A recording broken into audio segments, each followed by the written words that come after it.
गुरुर्देव महेश्वर गुरुरेव परमब्रह्म तस्मै श्री गुरवे नमः।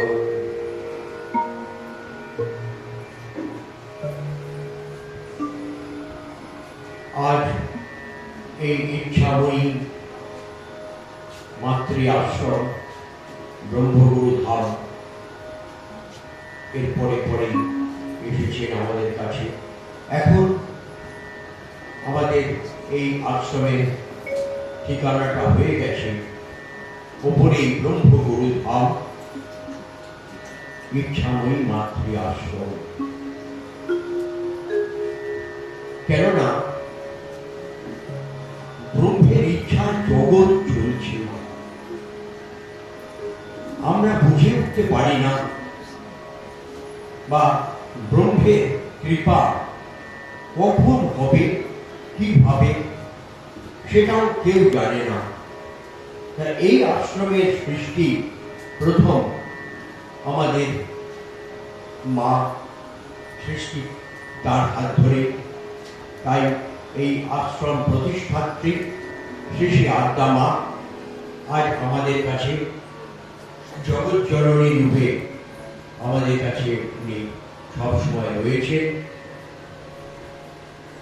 তিনি যখন প্রথম এই শীতলা মাকে মানে তার কৃপা, তার আশীর্বাদ, তার দয়া উজাড় করে তাকে যখন দিলেন, ওই বেশি আর বলবো না, কারণ আজকে পরিস্থিতিটা খুব ঘোরালো। একটু আগে খবর পেলাম যে 8টা থেকে নাকি সকাল রাত্র 8টা থেকে সকাল 8টা পর্যন্ত কার্ফিউ ঘোষণা হচ্ছে। তা এই পরিস্থিতির মধ্যে দিয়ে যখন আমরা এই অনুষ্ঠান সূচি সবাই আজ প্রায় অন্তত 2 মাস আগে, তখন এতটা ঘোরালো ছিল না। সেই হিসাবে আমরা অনুষ্ঠান করতেও পেরে গেলাম ব্রহ্মগুরুর কৃপায়। ঠিক এমন সময়ে এই সংবাদটা পেলাম। হ্যাঁ, একটা দিন আগে হয়ে গেলে তাহলে আমরা করতেই পারতাম না অনুষ্ঠানটা। তার মানে কতটা তার কৃপা, তার চরণে সবসময় বলতাম, প্রার্থনা করতাম এই ইচ্ছাময়ী চরণে এবং সর্বোপরি আমার ব্রহ্মগুরুর চরণে যে অনুষ্ঠানটা তুমি করিয়ে নিও। গত বছরে হয়নি, গত বছরে করোনার কারণে সমস্ত অনুষ্ঠান বাতিল হয়েছিল, সেই হিসেবে আমরাও বাতিল করেছিলাম। এবারে তাই ভক্তদের তো একটা আকাঙ্ক্ষা ছিলই আমাদেরও, কেননা এটা মিলন উৎসব, এখানে আমরা সবাই মিলিত হতে পারি এই 2-3টে দিন, আবার যে যার বাড়ি ফিরে যাব। আজকের যে অনুষ্ঠানটা হচ্ছে, আমি বিকেলেও ভাবিনি যে এতজন ভক্ত সমাগমটা আগে ঘটবে। সবটাই সেই তাঁর ইচ্ছা, সেই ব্রহ্মের ইচ্ছা, তাঁর ইচ্ছাতেই এই ইচ্ছাময়ী মাতৃ আশ্রম গড়েছিল। কিন্তু সময় লাগে, সময় একটা দিকেই হয়। আমাদের জীবনে এই ধৈর্যটা যার আছে, যে ধৈর্য ধরে চলতে পারে, সে হাতে হাতে ফল পায়। তাই আমার মা, সবার মা শ্রী শ্রী আদ্যা মা, তিনি ধৈর্য ধরে তার অলক্ষ্যের যে গুরু ছিলেন ব্রহ্মগুরু, তার কাছ থেকে একটা যেন শক্তি, কৃপা, দয়া, আশীর্বাদ নিয়ে তিনি এগিয়েছেন তিল তিল করে। আজ 52 বছর শেষ হয়ে গেল, 52 বছর পূর্ণ হয়ে গেল এই উৎসব আজকে। 52 বছরে কত রকমের পরিবর্তন আমাদের যারা পুরনো দিনের যারা সাথী তারা জানে কিভাবে এই আশ্রমটা গড়ে উঠল। এই আশ্রমটা আমি জানি না কারোর কোনোদিন ক্ষতি বা কারোর অনিষ্ট করেছে কিনা। হয়তো অনেকে থাকতেও পারে মনে যে এই আশ্রমটার দ্বারা হয়তো তাদের ক্ষতি হয়েছে, কিন্তু আমার মনে হয় এটা তাদের চঞ্চলতা থেকে, ভ্রান্ত ধারণা থেকে আসতে পারে।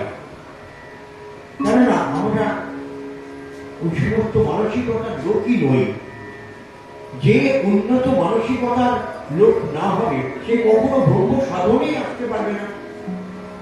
আবার ব্রহ্ম সাধন যারা করে বা যারা উন্নত হয় তাদের অতি সাধারণ মানুষরা চিনতেও পারে না। এটাই ঘটেছে। ঠাকুর শ্রী রামকৃষ্ণকেও অনেক কথা শুনতে হয়েছে, অনেক বড় বড় মহাত্মাকে অনেক বড় বড় অনেক কথা শুনতে হয়েছে, তা আমাদেরও হয়তো হয়েছে, জানি না। যাই হোক, আমাদের কিন্তু প্রার্থনা সবার মঙ্গল হোক। কেননা আমার এই উপনিষদেই বলা আছে, সর্বে ভবন্তু সুখিন। এই ভব সংসারে সবাই সুখী হোক। ভব সংসারে সবাই যদি সুখী হয় তাহলে তো আমার সব থেকে আনন্দ, কারণ আমিও তো তার মধ্যেই একজন। এই চিন্তাটা, তাই ঠাকুরের কাছে প্রার্থনা হয়, করতে হয়, তুমি জগতের কল্যাণ করো, জগতের মঙ্গল করো। তাহলে জগতের মঙ্গল করলে আমার মঙ্গল হবে, এটাই তো হওয়া উচিত। এখন 87 সাল থেকে এই আশ্রম এই যোগের পথ খুঁজে পায়। 87 সাল থেকে এই আশ্রম তিল তিল করে একদম পুরোপুরি যোগের চিন্তাধারা, ভাবধারা, আদর্শ, অর্থাৎ শ্যামাচরণ লাহিড়ী এবং আমার ব্রহ্মগুরুর চিন্তাধারা, আদর্শ কেন্দ্রিক হয়ে পড়েছে। 88 সালে আমার ব্রহ্মগুরুদেব তার শুভ পদার্পণ ঘটান এই আশ্রমে। তখন এই যে আমাদের উৎসব, এই আজকে যেটা মহোৎসব হলো, খিচুড়ি খাওয়া ইত্যাদি, এইভাবে তো আমরা চলতাম না। এখানে হরে কৃষ্ণ হয়েছে, নাম কীর্তন ইত্যাদি, কিন্তু ওইগুলো এখন আর প্রয়োজন আমাদের কাছে অত্যন্ত নেই। কেননা শাস্ত্রের কোনো খুব বড় করে এই নাম কীর্তনের এটা কোনো খোঁজ পাওয়া যায় না, এটা এসে গেছে। এই বিশেষ করে মূলত শ্রী চৈতন্যদেবের সময়ের থেকে এটা যেন আগমন ঘটেছে। কিন্তু ভারতবর্ষ তো আর 500 বছরের 600 বছরের দেশ নয়। সমগ্র সৃষ্টিটা তো আর এই 200-500 বছরের নয়। সমগ্র সৃষ্টি কতদিন? কোটি কোটি বছর আগে, 450 কোটি বছর আগে এই পৃথিবীর সৃষ্টি হয়েছিল। 450 কোটি বিজ্ঞানীদের মাধ্যমে এই খবর আমরা পাই। আর মানব দেহ অনেক পরে, অনেক পরে। আবার সেই মানব দেহ যত পশুকুল তাদের মধ্যে শ্রেষ্ঠ। তাহলে শ্রেষ্ঠ যে মানব কুল, তার তো কাজকর্মটাও শ্রেষ্ঠ হওয়াই উচিত। বিশেষ করে এই ক্রিয়াযোগে যারা এসে যাবে তাদের কিন্তু কোনো ক্ষমা নেই, তাদের শ্রেষ্ঠ হতেই হবে। তবে ক্রিয়া নিলেই সঙ্গে সঙ্গে চঞ্চলতা পরিহার হয়ে যাবে না। করতে যদি পারো, গুরুদেব বলেছেন, এই জীবনেই তোমার ছুটি হয়ে যাবে। গীতার কথা, পুনর্জন্ম ন বিদ্যতে, পুনর্জন্ম তোমার আর হবে না, গীতায় বলেছেন। আবার কবিরের একটা দোহাতে খুঁজে পাই আমরা কি, मरते मरते जग मरा, मरना ना जाने कोई, ऐसा मरा कोई ना मरा, जो फिर ना मरना होए। मरना है दुई भांति का, जो मरने जाने कोई, राम द्वारे जो मरे, सो फिर ना मरना होए।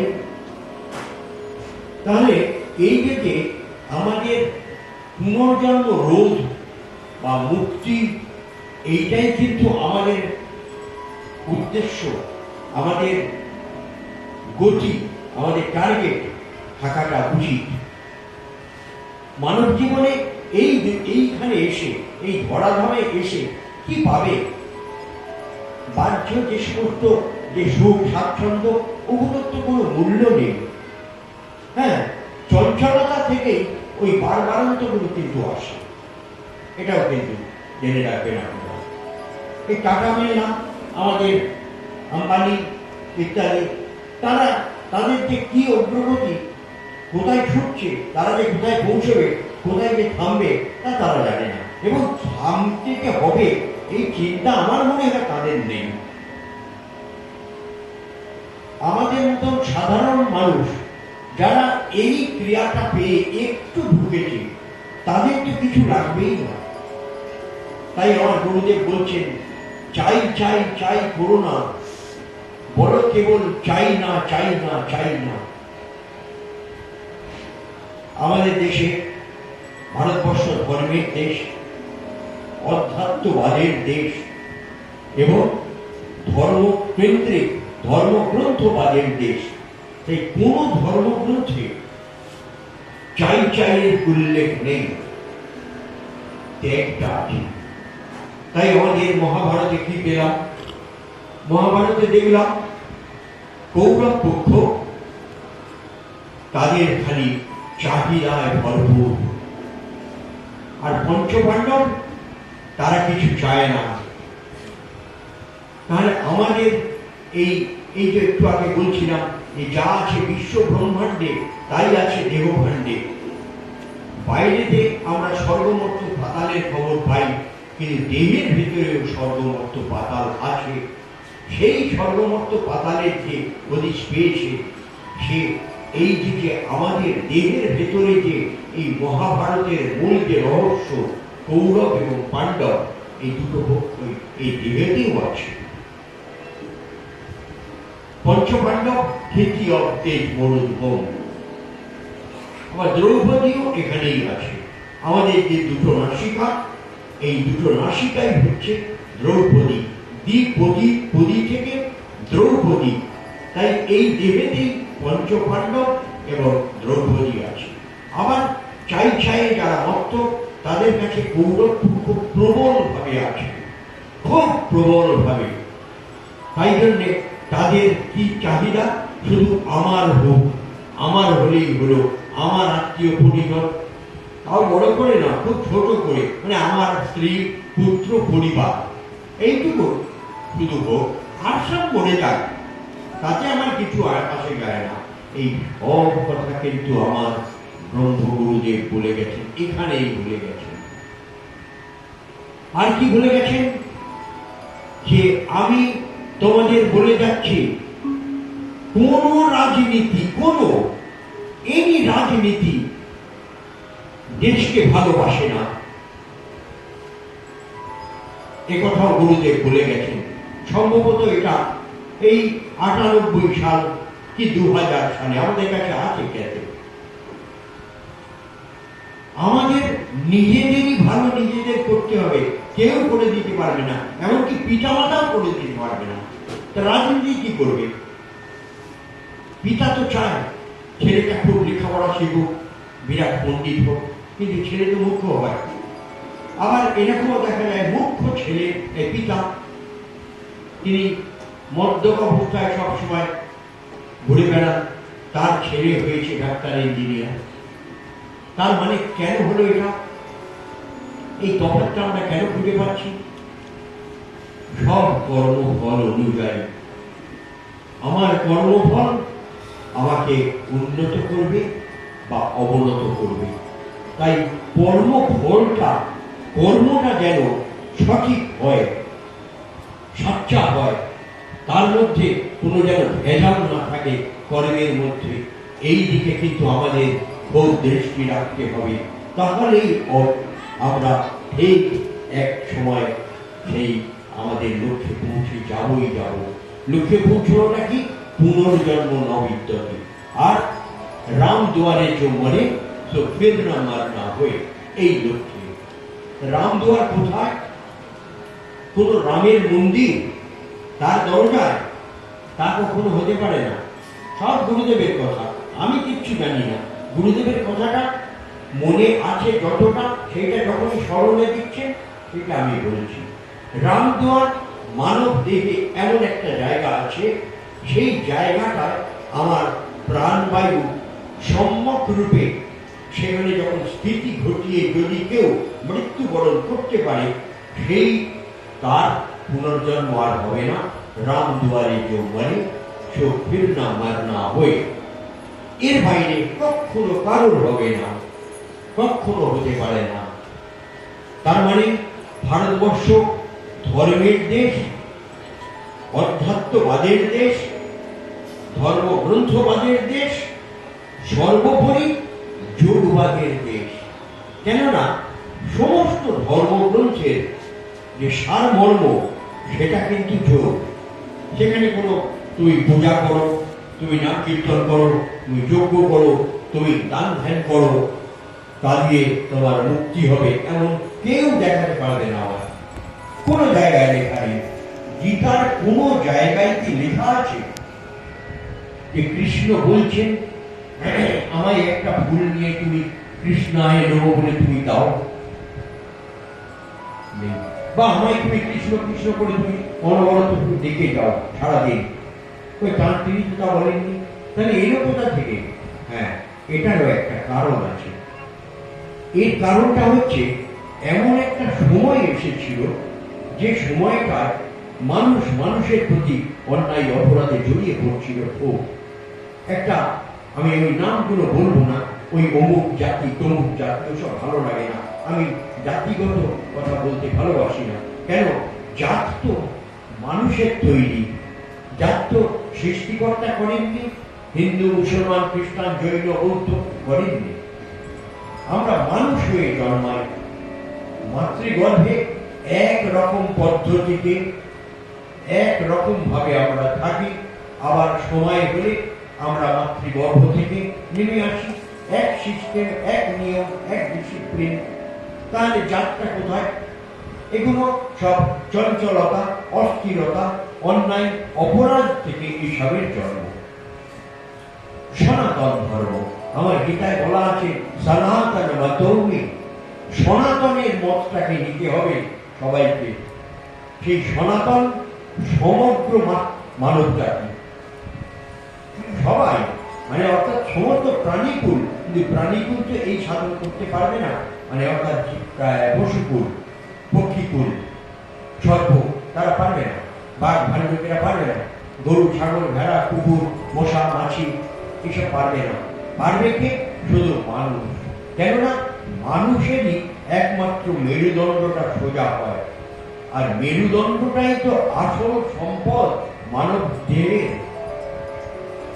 এই যে গীতায় আজকে আমরা নবম অধ্যায় পাঠ করলাম, রাজবিদ্যা রাজগুচ্ছ, কি বলছেন? ইদন্তুতে গুচ্ছতমং প্রবক্ষ্যং মনুষ্যৈ জ্ঞান বিজ্ঞান সহিতং যজ্ঞত্বাং মোক্ষস্য শুভা। রাজবিদ্যা, রাজগুচ্ছ, পবিত্র বীর উত্তমং প্রত্যক্ষাবগমং ধর্মং সুশুভং কর্তুমব্যয়ম। এখানে কোন জায়গায় বললেন আমাকে ডাকো কৃষ্ণ বলে, আমায় ভুল দাও, বললেন না। এই সাধনটা, যে যোগ সাধনটা, এটা অতি গুচ্ছ, এটা পুরোপুরি গুরুমুখী বিদ্যা। তাই এটা সবাই জানতে পারবে না। আর হরে কৃষ্ণ, ও তো নিজে নিজে এই তো মাইনে শুনে হরে কৃষ্ণ করছে, এর কোনো গুরু লাগে না, হরে কৃষ্ণ গুরু লাগে না। অথচ তোমাকে গুরু ছাড়া মুক্তি দিতেও কেউ পারে না। আবার সেই গুরু কি, কোন গুরু হবে? আত্মজ্ঞানী, যিনি আত্মজ্ঞান যার লাভ হয়েছে, তিনি তোমায় এই আত্মজ্ঞানের পথ বলে দিতে পারেন। আমাদের এই দেহে আত্মা রাম আছেন, তাকে বলা হয়েছে, এবং প্রাণ কৃষ্ণ আছেন। কৃষ্ণ, বাইরের কৃষ্ণকে নিয়ে যারা হই হই করে কৃষ্ণ কৃষ্ণ বলে ডাকে, তাদের হবে না কিছু। দুটা কথা বলে দিলাম। কৃষ্ণকে তো বলেননি কৃষ্ণ যে আমায় ডাকো, তাহলে আমি কৃষ্ণকে ডাকতে যাবো কেন? কৃষ্ণ কি করেছেন? কি করেছেন না, তিনি নিজে ক্রিয়া করেছেন। এই যোগ সাধনটা তিনি করেছেন।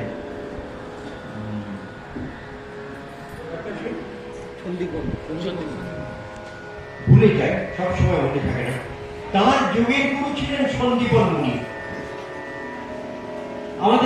কাছাকাছির মধ্যে আমরা ওঙ্কারনাথকে পাই। ওঙ্কারনাথ নিজে হরে কৃষ্ণ নিজে করেনি, আমি জানি না। আমি যতটুকু চিনি, যতটুকু জানি, আমার কাছে খবর আছে, তিনি সবাইকে শিখিয়েছেন। হ্যাঁ, আর তিনি যোগ পেলেন, তিনি যোগ এই সাধনটা পেলেন। এই যোগীরা সমাচরণ লাহিড়ির ভাব দ্বারায়, হ্যাঁ, এখানে আছে, তারও ফটো আছে। ওনার যে গুরু, আজকে আমার স্মরণশক্তি এত পরিশ্রম, এত কথা, এত কালচার, তাদের স্মরণশক্তিগুলো হারিয়ে যাচ্ছে। রামদয়াল মজুমদার, রামদয়াল মজুমদারের কাছে এই ওঙ্কারনাথ ঠাকুর ক্রিয়া পেলেন। তাহলে তিনি যোগ পেলেন, আর আর কাউকে বলে গেলেন না। এটা কিন্তু ঠকানো। আমরা ওই গুরু পাইনি। আমার গুরু শ্যামাচরণ লাহিড়ী বা ইত্যাদি যত, তারা কেউ একজনকেও ঠকিয়ে যাননি। তারা এই যোগটা দিয়েছেন এবং শিষ্যে যারা ঠিক উন্নত ক্রিয়া করে, অর্থাৎ মন প্রাণ দিয়ে করতে পারে, গুরু তার পাশে বসে থাকে। এ অনেক প্রমাণ আছে। এগুলো কারোকে বোঝানো যাবে না, কেননা এটা সম্পূর্ণ অনুভূতির ব্যাপার, ব্যক্ত করা যায় না। গুরু পাশে বসে থাকেন। এক বাড়িতে স্বামী স্ত্রী থাকে, তার স্বামী কর্মক্ষেত্রে বেরিয়েছে, তার স্ত্রী অন্তঃসত্ত্বা। আমার ব্রহ্মগুরুর কথা বলছি। রোজ সেই বাড়ির দরজা বন্ধ করে সে থাকে। রাত্র, অনেক রাত্রে তার স্বামী আসে। রোজ পায়ের আওয়াজ পায়। পায়ের আওয়াজ মানে ওই পাতা, যে ঝরা পাতা, তার উপরে পা পড়লে একটা মচমচ আওয়াজ হয়। সেই মচমচে আওয়াজ যেন কি একটু ভয় পায়।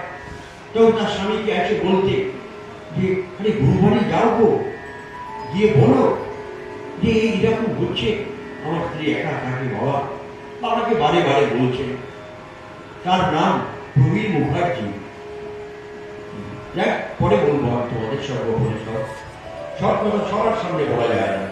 যাই হোক, সেই প্রবীর মুখার্জি বাবার কাছে গেল, গিয়ে বলল, বাবা এরকম আপনার বৌমা খুব কষ্ট পায়, খুব ভয় পায়, এইরকম সব হয়। বাবা চুপ করে আছে, ব্রহ্মগুরু চুপ করে আছে। অনেক পরে বলছে, তোমার কোনো আক্কেল নেই, বউটার শরীরটা খারাপ, হ্যাঁ, এইরকম একটা মানে মানে ম্যাচিওর পিরিয়ড, তুমি তাড়াতাড়ি তো আসবে, যেতে হবে না আমায়, বউটাকে একটু অভয় দেওয়ার জন্য তাকে দেখতে হবে না। এরকম হাজার হাজার হাজার হাজার। আবার এইগুলো গুরুদেবকে যখন আমরা বলেছি, এরকম অনেক আছে।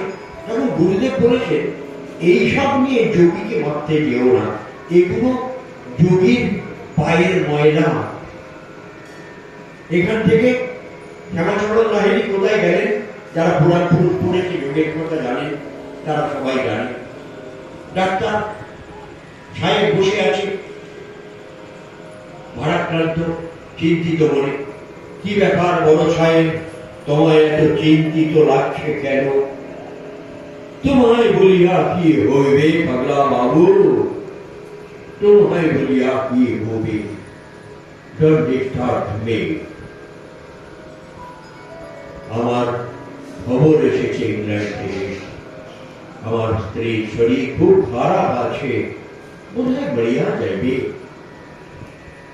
শ্যামাচরণ লাহিড়ী বললেন, ঠিক আছে সাহেব, তুমি চিন্তা করো না, 5 মিনিটের মধ্যে তোমায় আমি সব বলে দেব। 5 মিনিটে তুমি আমায় সব বলে দেবে? তুমি পাগল আছো? ঠিক আছে, দেখো, চেষ্টা করো, পারলে ভালো হবে। 5 মিনিট। একটা ঘরে গেলেন শ্যামাচরণ লাহিড়ী, বেরিয়ে এসে বললেন, তোমার স্ত্রী ভালো হয়ে গেছে, কিছুদিনের মধ্যে তুমি চিঠি পেয়ে যাবে, ভাষাগুলো এই থাকবে, আর তার কয়েক মাসের মধ্যে তোমার কাছে ভারতে চলে আসবে। স্ত্রী এসে গেছে 2 মাস 3 মাস পরে। অফিসে সাহেবের কাছে গেছে দেখা করতে। তখন জমিরাজ শ্যামাচরণ লাহিড়ী অফিসে কাজ করছেন, যেখানে দেখি চিনতে পেরে গেছে, আরে ইনি কে? ইংল্যান্ডে আমি যখন অসুস্থ, আমার বেডের পাশে একটা খাড়াইয়া, এবার দেখা হচ্ছে আমি ভালো হয়ে যাবে। এই হচ্ছে যোগীর কথা। তারা ইচ্ছা তাই করতে পারে। হিন্দু গোস্বামী 6 মাস জলে ডুবে থাকতে পারতেন। 6 মাস। কেউ কিছু মনে করবেন না, একটা খুব বড় কথা বলে দিই আমি। এই কথাটা আমার এই ইদানিং মাথায় আসে। আমি জানি না তাই আমি সেই জন্য বলছি। আচ্ছা, 6 মাস তিনি জলে ডুবে থাকতে পারতেন, শ্যামাচরণ লাহিড়ী এইসব কীর্তি করতেন। আমার গুরুদেব তো মানে মৃতকে জানি কাছে এসে বহু প্রমাণ আছে। কিন্তু শ্রী চৈতন্য দেবের এত যে নাম ডাক, এত কীর্তনে, এত তার মৃত দেহটা খবর পাওয়া গেল না কেন? কেউ বলে পুরীর মন্দিরের মধ্যে পান্ডারা পুঁতে দিয়েছে, কেউ বলে সমুদ্রে ফেলে দিয়েছে, একবারই পাওয়া যায়নি। এত বড় একটা মহাপুরুষের শরীরটা না পাওয়াটা কি আমাদের একটা দুঃখের কারণ হতে পারে না?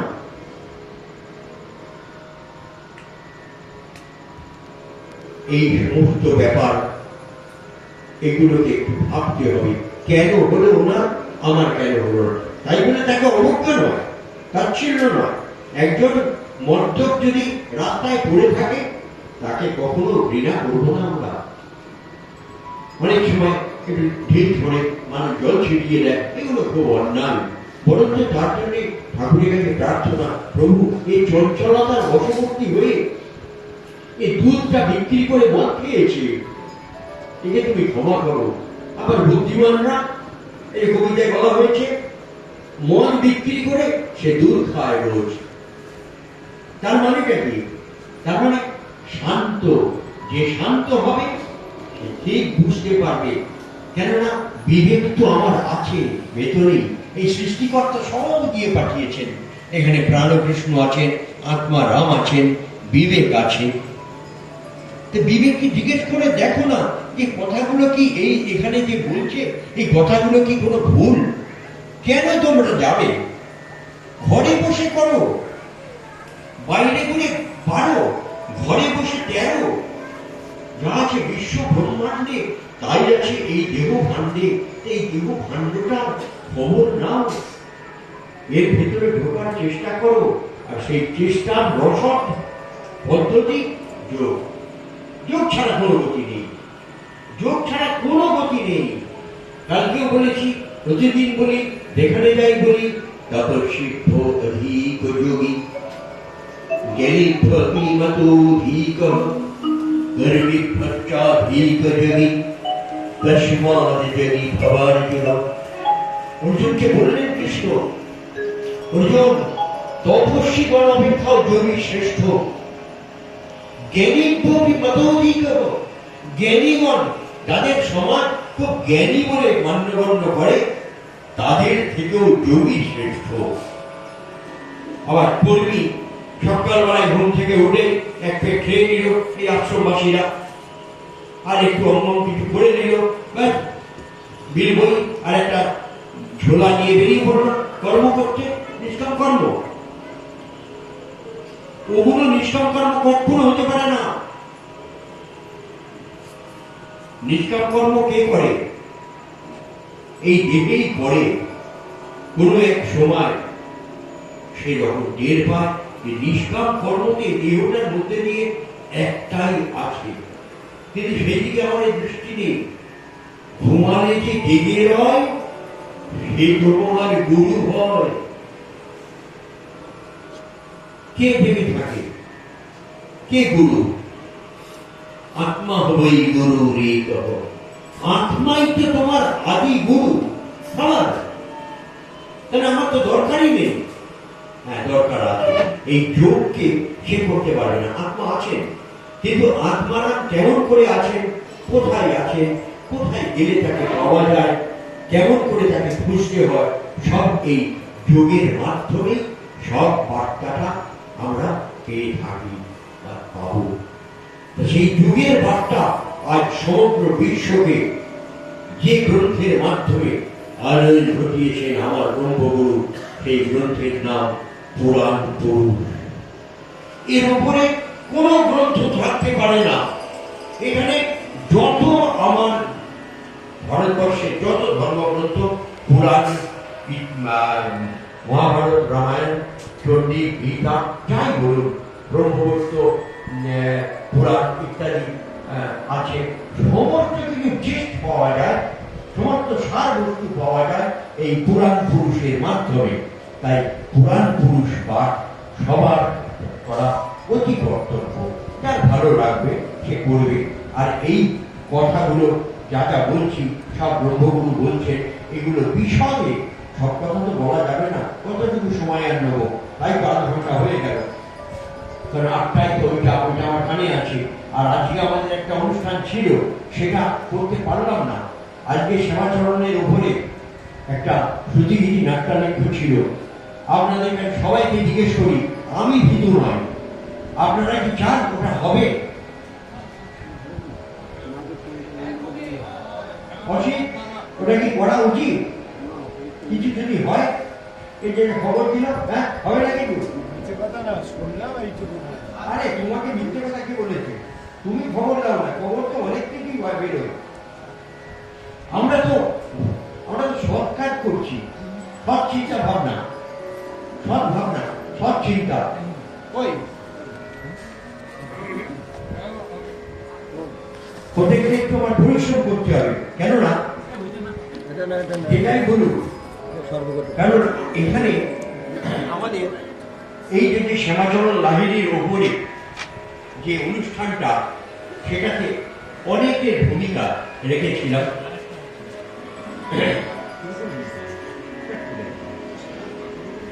তাহলে শুরু করছি। তাহলে জয় ব্রহ্মগুরু, জয় জয়।